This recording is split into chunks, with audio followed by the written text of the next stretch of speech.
Colin and welcome to How to Paint Watercolours. So if you're ready, we'll get started and we'll paint this one.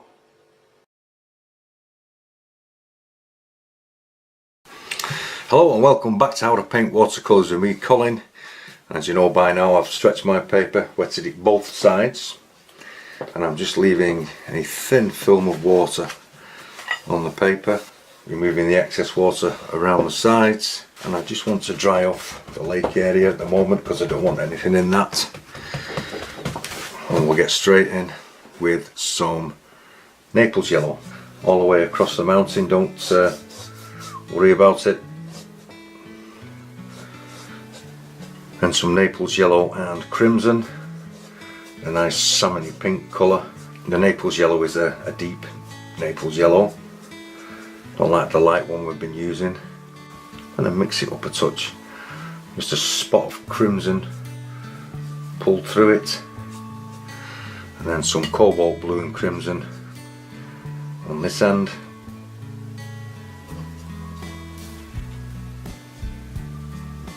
I want some crimson in this here as well, in the mountains. Just bringing some clouds across, making this corner interesting. And just in the bottom of these foothills, this is raw umber and French ultramarine, and I just want to very light, brush it upwards.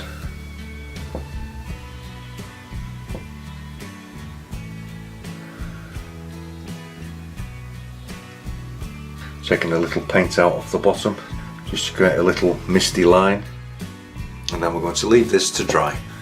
Okay, welcome back. I've just clipped it around the edges just to keep it nice and flat while it dries. This is a mixture of cobalt blue and burnt sienna, very watery mix, very pale grey on this back mountain here. Same again, it's the same colour, but we will be making this one a bit stronger. So stronger version now, just dropping it in on the shadow side. That's where we'll be lifting some paint out. Just adding a little bit of water, soften the edges off. Just a little bit of shadow side on here, a bit of shadow.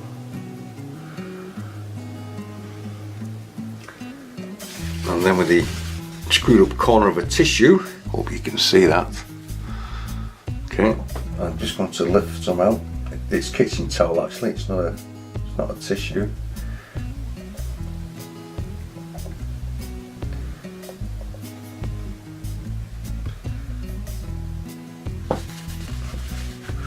Where some cracks would catch the light.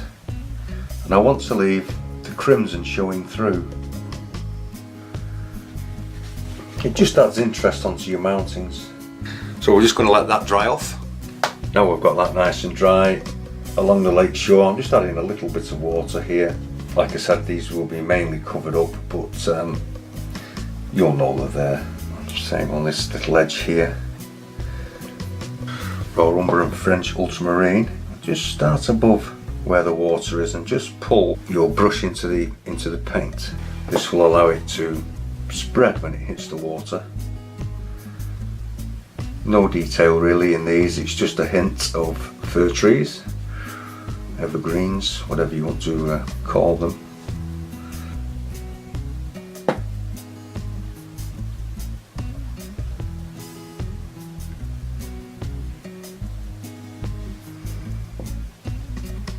And I want to drop some of the sky colour in there as well. Naples yellow, it can be a bit of a bully.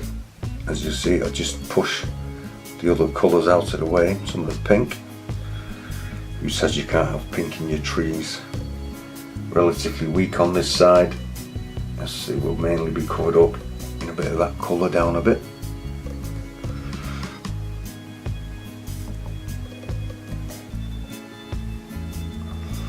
Now I'm just going to take some yellow ochre on my brush. I'm just going to run it along the bottom here where the shoreline is.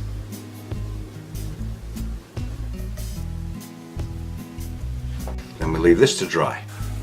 Okay, we're coming forward with the tree line once again, and I'm just adding a little water along the lake shore's edge, and I've also re-wet the bottom third just to keep it nice and damp and ready. And with the stronger tone of the raw umber and French ultramarine, we can put the second layer of trees in. I might just thicken that up actually, just to make it a little stronger.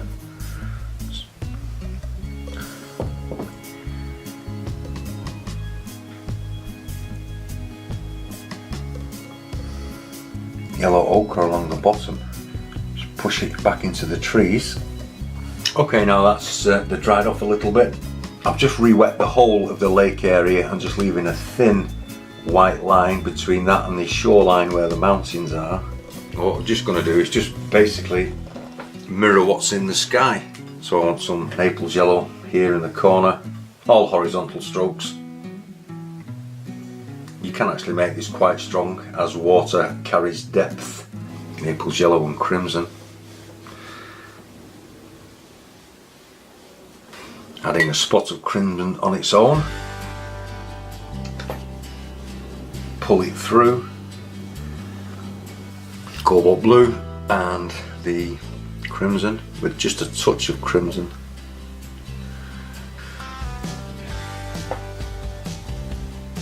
I also want to just lift a bit of paint out here. I'm going to let it backfill, but I want a reasonably light patch. Hints of reflection, just a hint of the reflection here.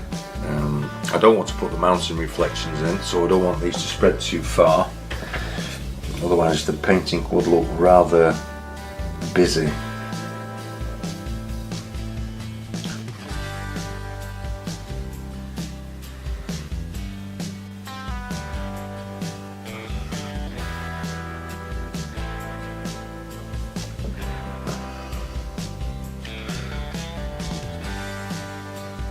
This is quite a thick mixture now of the same colour, raw umber, French ultramarine.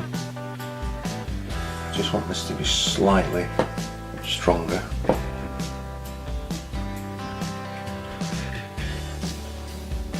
And just a touch more cobalt blue and crimson. Okay, now we're going to let that dry. Okay, we've got our lake in with just a few reflections of the trees. Like I said before, you can put the mountains if you wish to, but sometimes a short reflection is better than a long one. This is just a touch of cadmium yellow deep.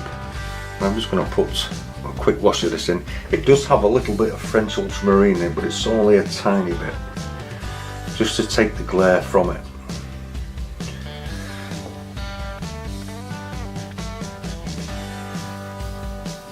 And into that I've mixed up two greens. One's an earthy green, which I'm going to put under the trees here. This is French ultramarine and cadmium yellow deep, but it does have quite a bit of crimson in it just to flatten it. And onto the other side, French ultramarine and cadmium yellow deep once again. But this is mixed to a grey. It's just a touch of crimson in this, and it's mixed to a grey green. So it's slightly more bite in it. And I'm just going to put these two together, and we're just going to let them play a little. Maybe just a touch more cadmium yellow deep here.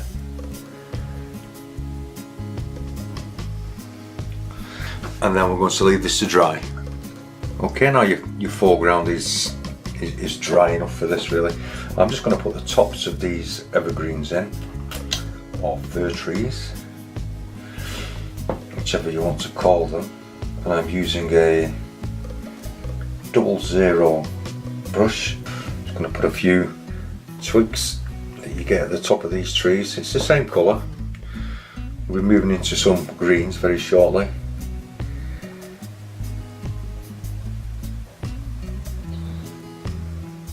French ultramarine, cadmium yellow deep, with a touch of crimson in each. One is actually darker than the other. So I think we'll do this one first. And this is the lighter of the two greens. and as you can see how easy it is, but will take you some time to build up your trees. Constantly reload the brush.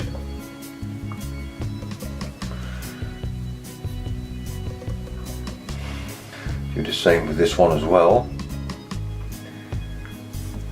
Always to make them just a little bit fatter as you come down, so they get larger. Try to control this, otherwise you'll end up with them getting too big. So as you can see, I'm just starting them off. Come down to about here with this mixture.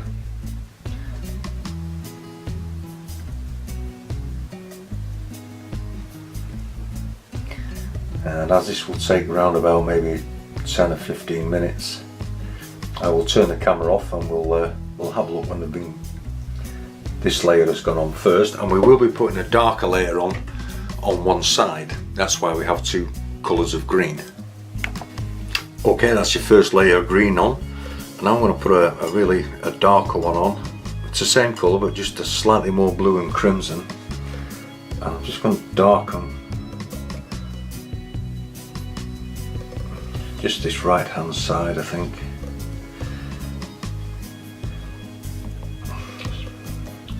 Especially underneath the bottom. Same with this one, I'm just dropping it in. As you can see, it's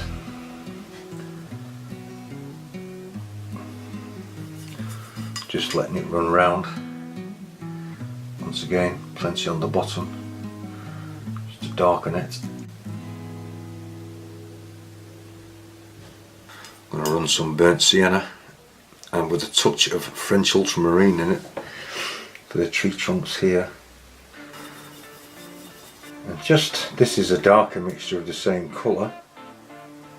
I'm just dropping it on the right hand side of the trunk.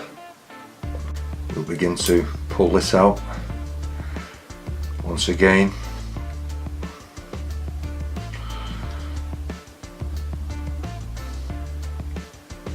Burnt sienna with a touch of French ultramarine. Darker mixture, same colour.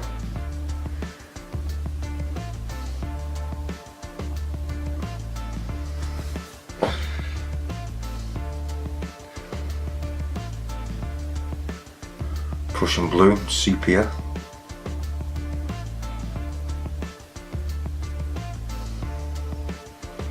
Bringing the roots into the ground.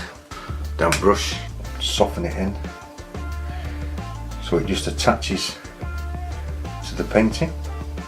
Come to these here, you want to do the same, just damp brush and just pull the bottoms out of the trees just to drop more colour.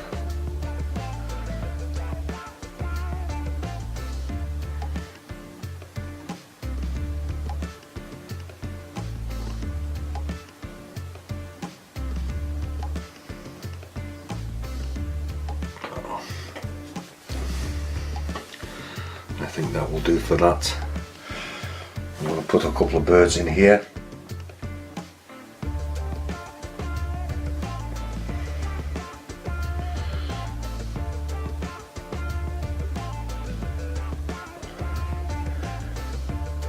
Just a little tiny one there, I think.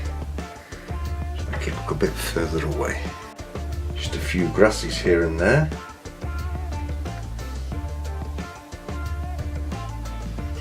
Take a mixture of this dark green, bring some under here.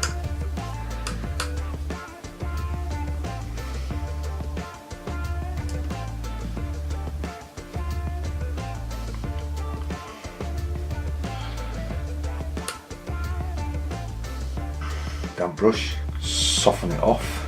Taking my fine detail brush once again.